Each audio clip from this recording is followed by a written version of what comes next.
Puspita Raja Herbal. Salam sehat alami. Bersama Ibra Towali sore hari ini ya. Acara yang selalu ditunggu-tunggu oleh keluarga sehat untuk ngobrol bareng bersama Bang HS sore hari ini. Dan tentu saja nanti acaranya juga tetap dipandu sama Mbak Mia ya. Dan setelah tadi melewati konsultasi bersama pasien di ruang tunggu di studio IMC, Bang HS sudah siap untuk menyapa keluarga sehat. Tapi sebetulnya keluarga sehat sudah berubah ya Pak Hasan ya, Bang HS. Betul. Jadi sedulurku ya. Sedulur Bang Nah, HS gitu ya. cerita dulu nih Bang Iya. HS kok bisa jadi sedulur Betul, ini gimana Indra. ini? Jadi ini rupanya lebih dekat ya. Kata-kata sedulur itu daripada sahabatku fan Hasan Sabilah ternyata lebih melekat dengan sedulur. Lebih suasananya lebih Betul. kekeluargaan, Itu lebih dekat suasana lagi, kebersamaan betul. gitu ya. Iya. Jadi mulai hari ini adalah sebuah sejarah untuk hari ini keluarga sehat bahwa resmi Radio IMC untuk sapaan pendengarnya adalah sedulur Mbak Mia. Iya. Sedulurku atau sedulur Bang HS untuk menyapa keluarga sehat yang mendengarkan Radio IMC ya. Dan sore hari ini tentu ada salam juga nih Bang HS dari Bandung. Namanya Ervin Dian Irawan katanya. Oh iya, beliau sempat ke Jogja kalau tidak salah. Oh ya. gitu ya. Selamat petang untuk Bang HS dari Bandung katanya begitu.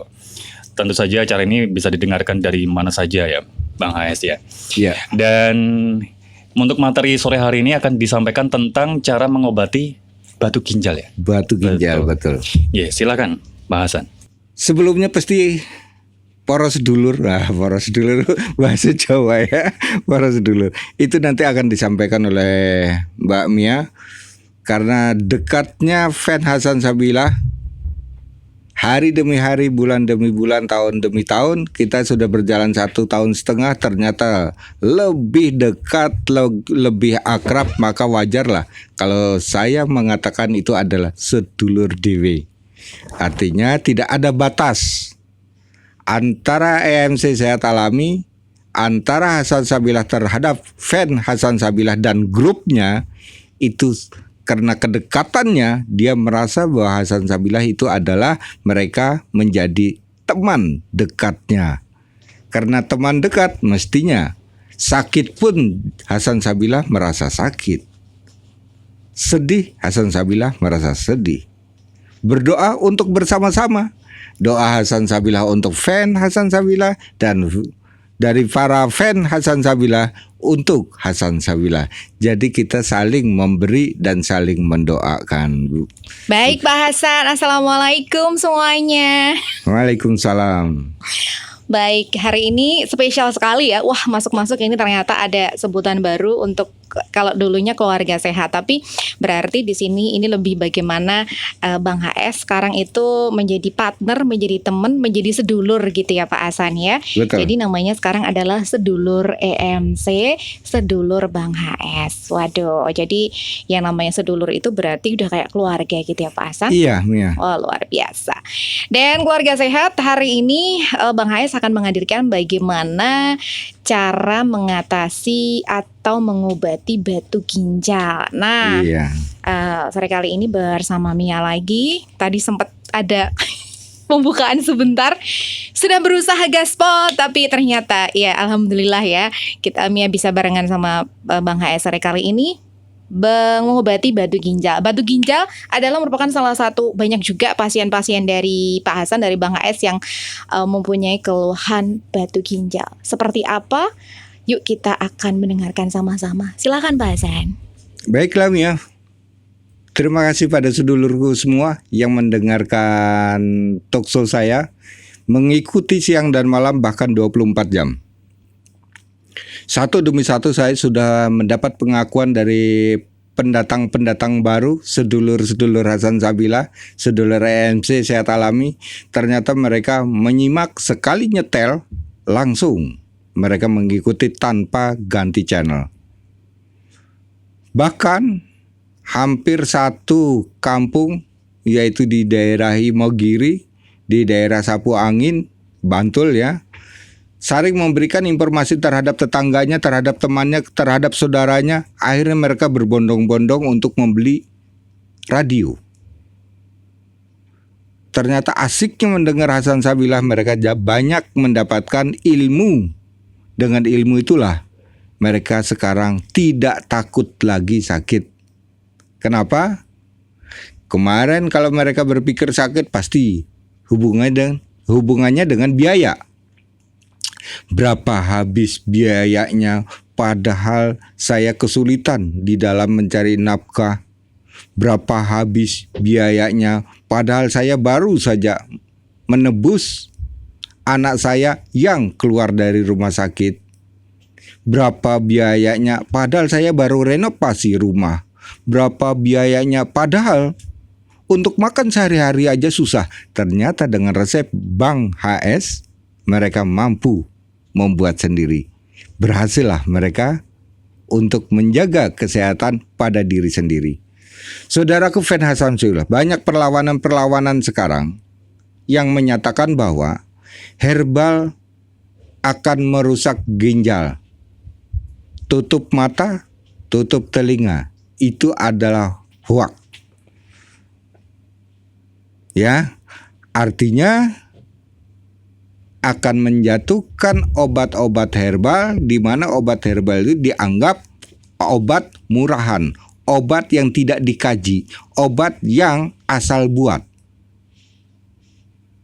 Tentunya kalau asal buat, mestinya pertanggungjawaban mereka yang menyatakan itu harus mempertanggungjawabkan ke pemerintah, karena yang mengeluarkan izin POM TR itu adalah BPOM RI di bawah Presiden.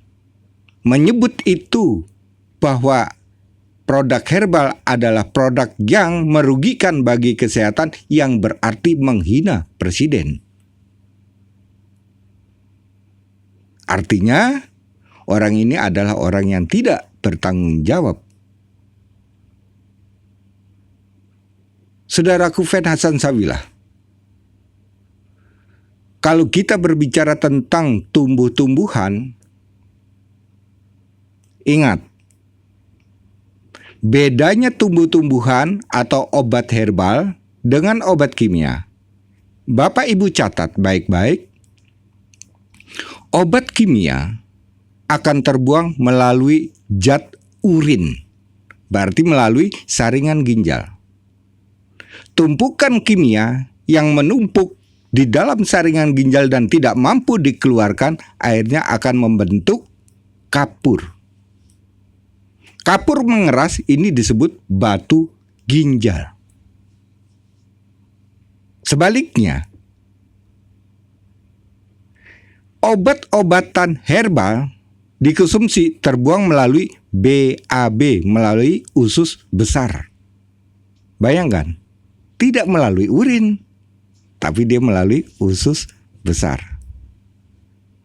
Maka di dalam penelitian, obat-obat herbal dinyatakan aman. Itu bedanya ya Bapak dan Ibu ya. Jadi kalau ada yang mengatakan jangan itu nanti merusak ginjal, berarti seseorang ini tidak memahami ilmu ilmiah yang dikaji. Kalau tidak memahami, ini adalah racun bagi masyarakat. Berbahaya sekali. Kalau sudah rakyatnya sendiri diracuni, ini berbahaya. Sehingga ambisinya untuk mendapatkan sesuatu karena dia mampu meracuni rakyat, maka hasil yang dia peroleh adalah haram. Karena memaksa orang untuk berbelok, padahal itu adalah jalan yang benar. Maka wahai saudaraku, saya selalu mengingatkan, Bang HS selalu dengan rendah hati menyampaikan kepada fan Hasan Sabilah, mari kita menjadi orang pandai, mari kita menjadi orang yang cerdik, mari kita mampu menyaring semua informasi yang tidak benar, sehingga kita akan mendapatkan jalan kebenaran. Jalan yang sesat jangan kita ikuti. Itu akan menjerumuskan kesehatan kita, akan menjerumuskan masa depan kita, akan menjerumuskan ekonomi kita. Hal ini kalau sudah terjadi, sudah habis-habisan, rumah habis, tanah habis, kemudian tidak juga sembuh, baru dia sadar. Coba dulu, saya manut aja sama Bang HS, tidak habis-habisan seperti ini saya. Nyatanya, saya sekarang pembuluh darah, kemudian diobati, tidak juga sembuh, sekarang stroke selamanya.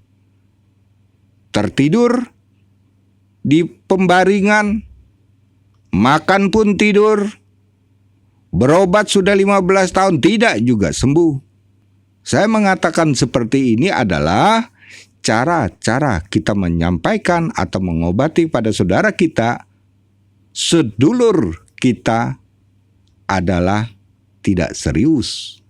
Ketulusan hati membuat lebih meningkatnya kecerdasan untuk melihat sesuatu. Tapi tulus. Jika hati dikotori, maka untuk melihat sesuatu, untuk menganalisa penyakit sehingga menjadi kabur, jadi abu-abu. Iya apa tidak? Iya apa tidak? Ambil keputusan keliru. Kebersihan hati untuk menunjukkan analisa kita menjadi jernih. Kejernihan itu adalah ketepatan. Ketepatan itu adalah membuat orang yang sakit menjadi segera sembuh. Itu kuncinya Bapak dan Ibu ya. Maka berbicara gagal ginjal, kita jadi takut Ibu ya. Banyak orang yang gagal ginjal beranggapan sama dengan orang yang batu ginjal. Sebaliknya, penderita batu ginjal dianggapnya itu adalah gagal ginjal. Ini berbeda. Organnya ginjal tapi beda penyakit. Penyebabnya pun jadi berbeda. Malam ini kita akan berbicara batu ginjal. Terbentuknya batu ginjal dari berbagai unsur. Maka unsur pertama, kedua, ketiga dan sebagainya nanti dengarkan Bapak baik-baik. Selanjutnya pastinya Hasan Sabila akan mengeluarkan resep penghancur batu ginjal. Keluarkan batu ginjal dari dalam diri kita, dari metabolisme, buang, hancurkan karena itu tidak berfungsi. Tapi jika Bapak dan Ibu menabung batu pondasi, ini sangat berfungsi. Ini adalah invest masa depan. Dijual jadi uang, dibuat pondasi jadi rumah, tapi janganlah menyimpan batu ginjal di dalam metabolisme. Ini akan merugikan diri kita sendiri. Batu ginjal itu terjadi karena endapan keras, terbuat dari mineral dan garam asam. Jadi, tentunya garam asam pastinya bagi mereka yang keluarga medis sudah tahu. Berarti asam urat termasuk golongannya penyebab terjadinya batu ginjal. Mineral berarti kekurangan air putih bisa terbentuk batu ginjal. Ya, secara teori memang begitu. Kemudian endapan-endapan tadi dia akan berubah wujud menjadi keras. Tumbuhnya kebetulan saja di atas ginjal. Bisa saja dia tumbuhnya pada empedu, disebut batu empedu. Kemudian Bapak dan Ibu, penyebab-penyebab terjadinya atau terbentuknya batu ginjal di dalam metabolisme, dengarkan baik-baik ya Bapak dan Ibu ya. 1. Terlalu banyak makanan mengandung purin, daging-dagingan, kacang-kacangan, jeroan. Jadi yang hobi dengan nyemil kacang yang mengandung purin tinggi, hindari. Yang kedua, air minum mengandung kapur. Banyak di daerah-daerah tertentu ada yang mengandung kapur, ada yang mengandung zat besi. Begitu air disedot dari sumur, kemudian dituangkan ke ember, kita cium, ternyata di situ ada bau logam berat atau besi. itu tidak layak untuk dikonsumsi. Sebaliknya, tanah berkapur, kita ambil airnya, ada endapan kapur, ya, pada ember. Setelah 1 malam kita endapkan, di situ tidak layak, walaupun itu kita ambil yang bersih.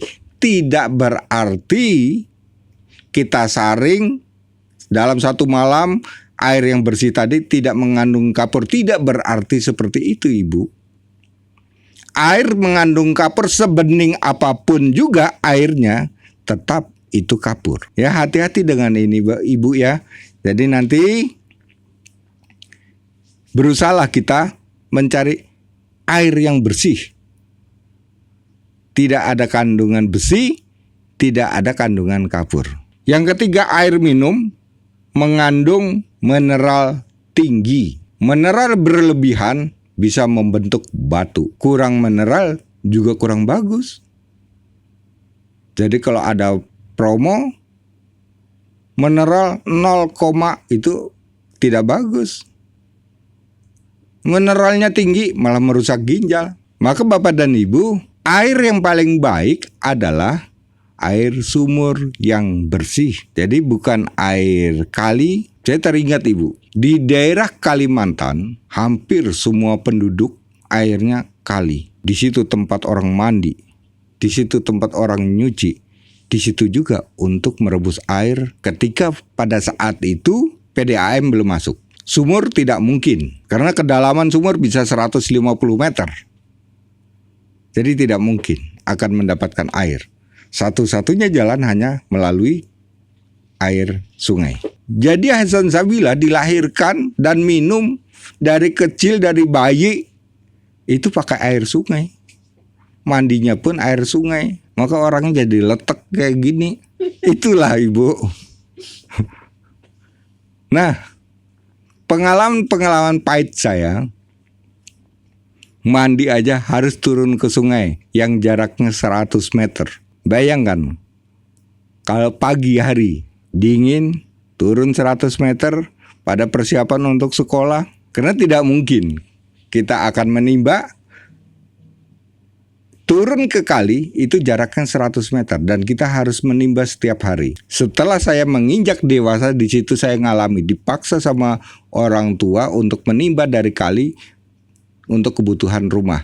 Dalam 1 hari itu saya bisa pakai ember kiri kanan tangan, ya, bawa air 100 kali turun dan naik. Berarti kalau 2 ember 200 ember per hari tugas saya. Demi orang tua, agar dia tidak turun ke kali, sebagai anak yang berbakti yang dilahirkan ke dunia, maka saya rela untuk menimba air yang di kali dibawa pulang ke rumah. Itu sampai besar pun Hasan Sabila sampai lulus SMA itu mandinya air kali. Masuk ke Yogyakarta, airnya bersih, rasanya pingin minum air yang bersih itu. Tanpa direbus pun rasanya pingin sekali. Nah, perbandingan antara air yang ada di Sungai Kalimantan dengan sumur yang di Jogja jauh. Jadi bagi mereka yang pernah di Kalimantan luar biasa. Berarti membandingkan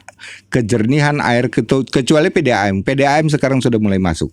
Pada saat itu saya di sana belum. Pengalaman saya seperti ini membuat saya jadi semakin banyak tahu air yang bersih dan air yang kotor. Bagaimana agar ginjal kita selamat, maka saya mempelajarinya. Yang keempat adalah masak dan rebus air, tentunya masak sayur, ngerebus air menggunakan panci aluminium. Aluminium ini adalah zat seng yang dapat larut di dalam air, bahkan dia akan mengendap pada ginjal. Ini akan merusak jaringan ginjal.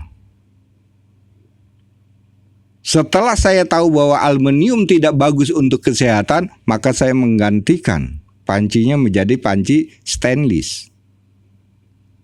Maka Bapak dan Ibu, sebelum mengganggu kerusakan pada fungsi ginjal. Jadi ginjal ini rusak bukan berarti ginjal rusak sudah hanya ginjal saja. Tidak Bu, dia akan berefek. Berefek pada bagian ke bawah, artinya kaki, tidak mampu untuk melakukan jalan atau mengangkat dirinya. Nyeri pada lingkar perut ya, tidak berhenti-berhenti, akan mengganggu kesehatan Ibu. Tidak juga diatasi, akan mengganggu mata menjadi kabur. Kemudian muncullah keringat-keringat dingin yang dia rasakan. Hampir seminggu sekali dia dapatkan. Nah ini berbahaya Ibu. Jangan anggap bahwa hanya ginjal yang rusak. Tidak. Dia akan berefek kepada yang lain. Yang kelima adalah minuman bersoda. Setiap minuman bersoda apapun juga bentuknya, jika ini Ibu konsumsi, Bapak Ibu konsumsi sejak dari anak, maka ini akan merusak ginjal. Terbentuknya batu karena dari soda. Janganlah generasi muda bangsa Indonesia tergiur dengan iklan-iklan yang bersoda. Itu adalah iklan yang menghancurkan masa depan bangsa. Tinggalkan. Ingatkan kepada anak-anak, Bapak dan Ibu, bahwa ini tidak bagus untuk kesehatan ke depannya. Kemarin saya baru mendapatkan satu pasien usianya 17 tahun. Dia sudah terkena kerusakan pada fungsi ginjalnya. Saya tanya, kenapa? Dari SD saya minum yang soda-soda itu Pak. SD sampai SMA. Rusaklah ginjalnya. Nikmat tidak membuat itu sehat. Tapi sebaliknya, sehat bisa membuat kenikmatan. Yang keenam adalah air minum yang tidak direbus tadi yang saya katakan Bu ya. Jadi kalau saya renang di Kalimantan di kali Bu, nyelam, kenyang sudah Bu karena minum. Pikiran anak pada saat itu menyelam yang paling dalam, berarti airnya bersih, ternyata tidak juga. Sama aja Bu, endapan-endapan tanah dan semua zat-zat yang tidak menguntungkan bagi metabolisme itu ada di kali. Selanjutnya adalah yang ketujuh, sayur bayam yang selalu dihangatkan atau sayur-sayuran yang mengandung zat besi tinggi dihangatkan. Nanti saya sebutkan Bu, zat besi tinggi apa saja sih, bukan bayam saja. Itu tidak boleh dihangatkan. Maka ada larangan dari para dokter, dari tenaga-tenaga medis. Ibu kalau bikin sayur bayam jangan dihangatkan ya Bu ya. Itu artinya ditingkatkan zat besinya kalau kita menghangatkan kembali. Itu akan berbahaya pada ginjal. Jadi cukup sekali walaupun itu dingin. Ya, tapi tidak boleh dihangatkan ya Ibu ya. Kemudian dengarkan baik-baik. Jenis-jenis kandungan zat besi pada sayuran bagi penderita ginjal tidak boleh sayur ini menjadi pantangan. Ya, terutama mereka yang menderita batu ginjal. 1. Bayam. 2. Rebung. 3. Daun kacang panjang. 4. Kembang kol. 5. Buncis. 6. Daun pepaya. 7. Petai. 8. Kemangi. Ya, kalau ini kita buat sayur seperti petai kita sayur, kemudian rebung kita sayur, ini tidak boleh dihangatkan. Kalau bisa sayur itu kita buat begitu kita makan untuk sekali habis, bukan untuk berkali-kali. Kalaupun ibu demi suami yang tercinta, karena suami senangnya yang hangat, ibu hangatkan, sama saja ini meracuni suami. Itu pesan saya. Ada beberapa sayur yang harus dihindari bagi penderita batu ginjal. Maka mereka yang baru tahu sekarang penderita batu ginjal, begitu kemarin dimasakkan oleh istrinya rebung, kemudian dia bertanya kepada Hasan Sabilah, Pak Hasan, kemarin saya habis makan rebung, kok jadi boyok saya, kok jadi sakit semua, kencang semua. Itu adalah penderita batu ginjal. Begitu juga kebanyakan pete. Enak sih pete itu Bu. ya. Ibu nikmati, digoreng, dibakar, enak gitu. Jadi bayangan roh makan ya. Digoreng, dibakar, ada lalap, sambal terasi, waduh enak banget. Udah, nanti aja mikirin itu. Hasan Sabil belum makan juga dari tadi ini soalnya Bu ya. Mudah-mudahan nanti habis talkshow ada undangan khusus. Pak Hasan ini sudah disediakan, insya Allah pasti datang gitu, insya Allah. Ada Pak di rumah makan banyak. Gitu. Kemudian Bapak dan Ibu, ada zat besi tadi yang sudah saya sampaikan kepada Bapak dan Ibu dari jenis sayur-sayuran. Sekarang yang terpenting dan yang ditunggu-tunggu adalah tumbuh-tumbuhan penghancur batu ginjal. Nanti saya sebutkan Pak ya, semua jenis tumbuh-tumbuhan. Nanti tinggal kita meraciknya, ambil di antaranya 4 atau 5 macam tumbuhan. Ya, kalau tidak ada ini ada cadangan yang ini gitu. Jadi Bapak lebih mudah. Biasanya saya akan langsung menjadi resep baku. Sehingga Bapak akan bertanya, "Pak, yang ini sulit ya, Pak. Di mana ya carinya?" Maka saya buatkan jenis tumbuh-tumbuhannya penghancur batu ginjal, tinggal Bapak memilih 4 atau 5 item, 5 macam, kemudian diracik. Rata-rata nanti ada yang kalau daun 5 lembar daun, kalau umbi 2 umbi, ya seperti jahe misalnya 2 siung jahe, kencur 2 siung kencur gitu ya. Tapi kebetulan umbi-umbian tidak masuk di dalamnya untuk penghancur batu ginjal. Baiklah Bapak dan Ibu, catat ini ada tumbuh-tumbuhan penghancur batu ginjal. Urutan teratas adalah daun tempuyung. Kedua, tapak liman. Ketiga, gempur batu. Ini jenis daun juga. Keempat, kumis kucing. Untung saya tidak berkumis. Yang berkumis? Kucing. Kalau ada kumis gimana? Mau diambil sejumput juga? Nah, kemudian putri malu, daun kacang tanah, jati Belanda, meniran, daun seruni. Sudah?